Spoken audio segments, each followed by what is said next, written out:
Mga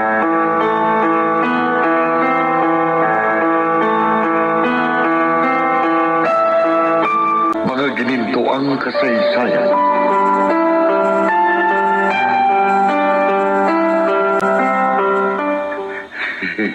Magiging akin ka ngayon, Ruby.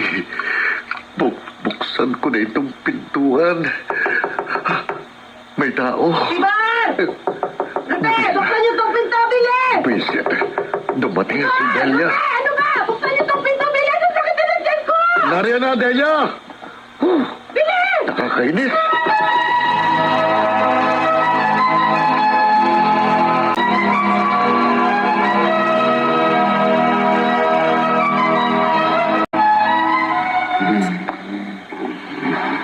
Bisit, oh. Di ako makatulog. Ang lakas maghilik nitong si Delia. Hanggang ngayon, hindi pa mula sa isip ko si Boy.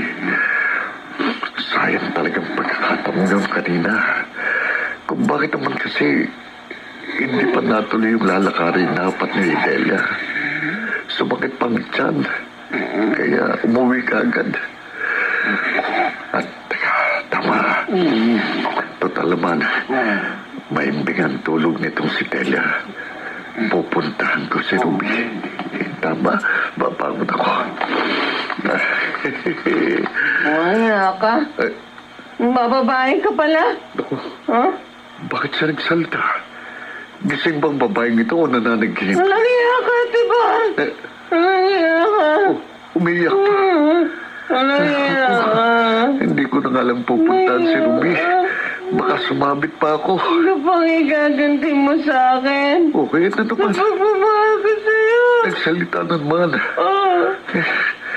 Gigisingin ko na lang itong si Della. Baka bangungutin pa. Uy!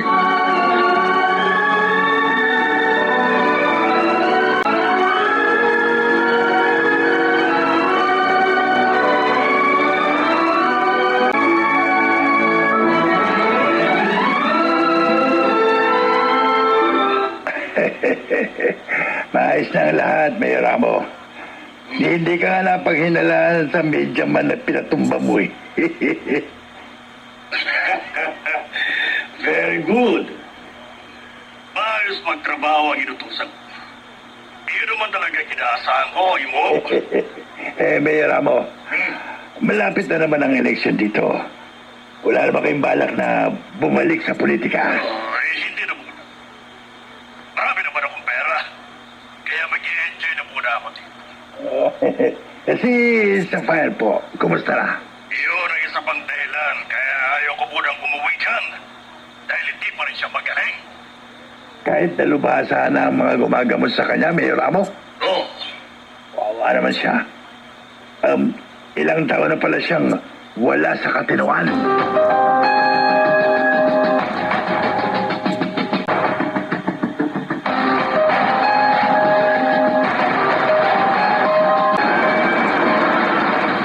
Po, sa akin po yung burger tsaka spaghetti na to, Chong Tibor. Oh, Ruby. Kasi naawa ako sa'yo eh.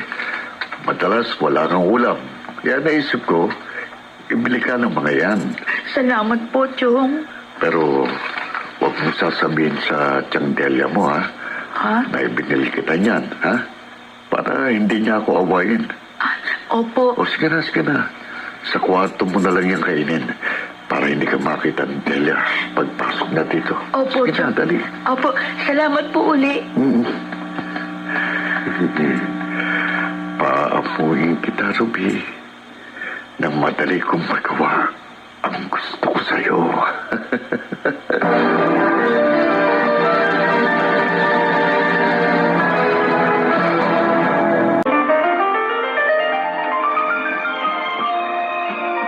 Mga ginintuang kasaysayan.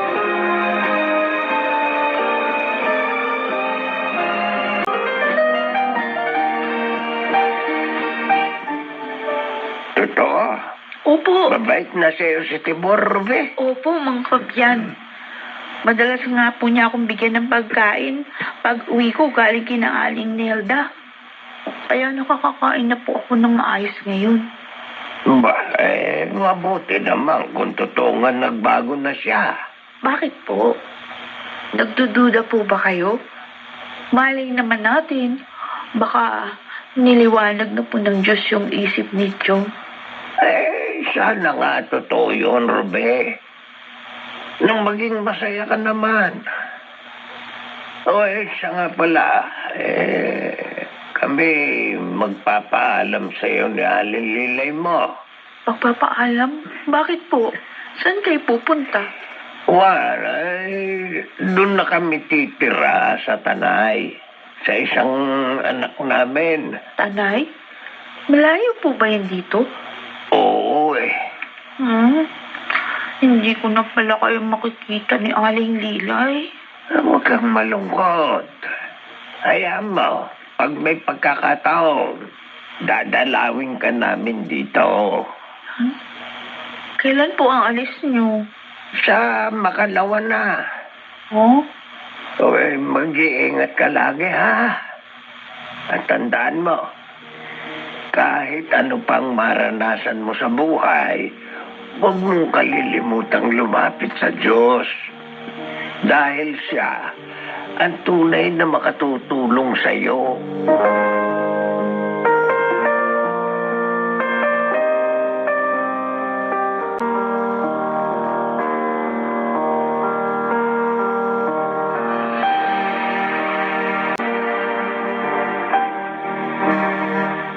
Nakakalungkot naman.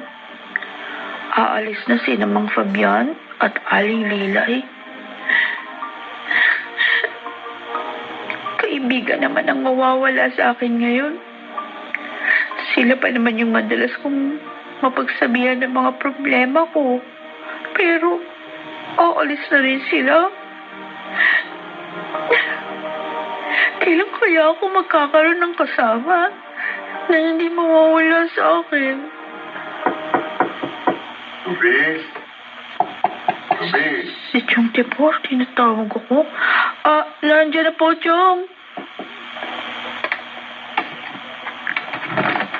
Bakit po?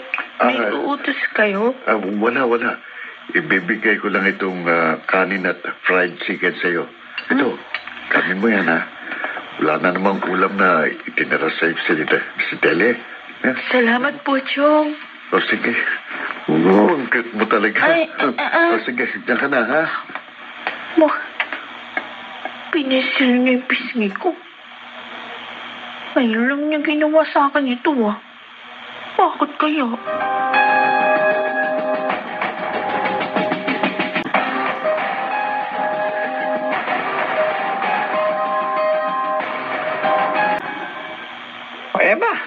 Ano bang nakain mo, Tibor? At naisip mong sunduin natin si Ruby Kinadelda. Kuwan kasi, Tiago. Ano? Ba't hindi mo ituloy? May gusto akong gawin sa kanya. At gusto ko sana tulungan mo ko. Aba! Uy, parang alam ko na yan, Gusto mong magpunta sa langit kasama siya, no? Galing mo talaga, Tiago. Tama ka. Grabe Gusto ka. ko, ako munang unang makinabang sa kanya bago ang iba. Ayos sana yan, Tibor, Tutulungan naman kita. Yung pala Pero tingin ko, hindi mo magagawa yun ngayon. Ha? Bakit? Ayun si Delio, papunta rito.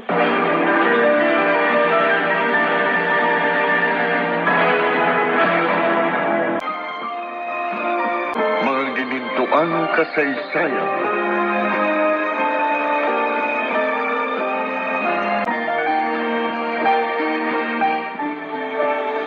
Gagabihin ako mamaya, Robe.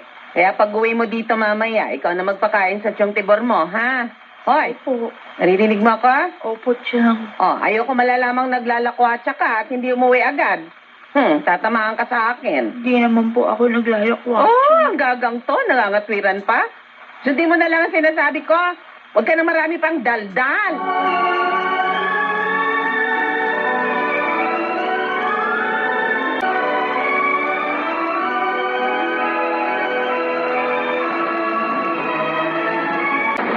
Ang lakas naman ng ulan. Paano po kaya makakauwi ngayon si Chong Delio? Siguradong walang magbabiyaheng tricycle dahil sa lakas ng ulan. Ah, parang bigla akong kinapon. Bakit kaya? Eh, pipilitin ko na nga lang na matulog para mawala yung kabang nararamdaman ko.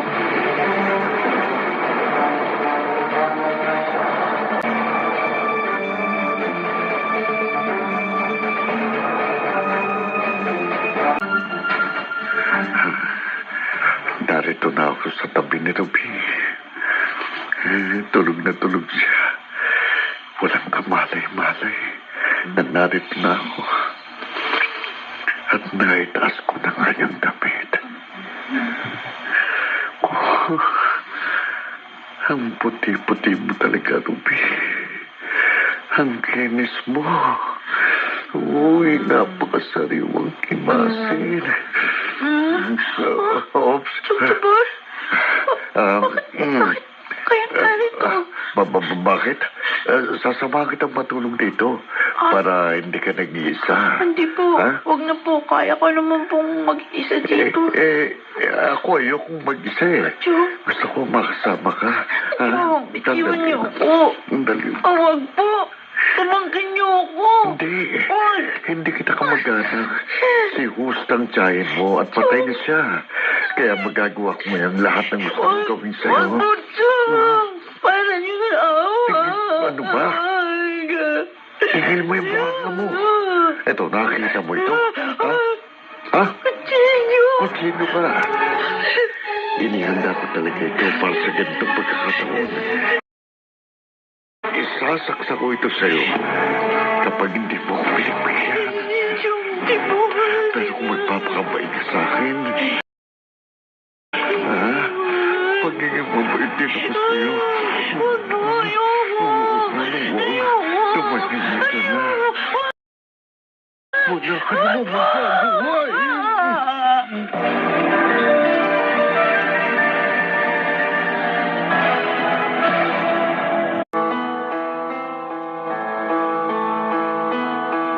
Ano ang susunod na magaganap kay Ruby?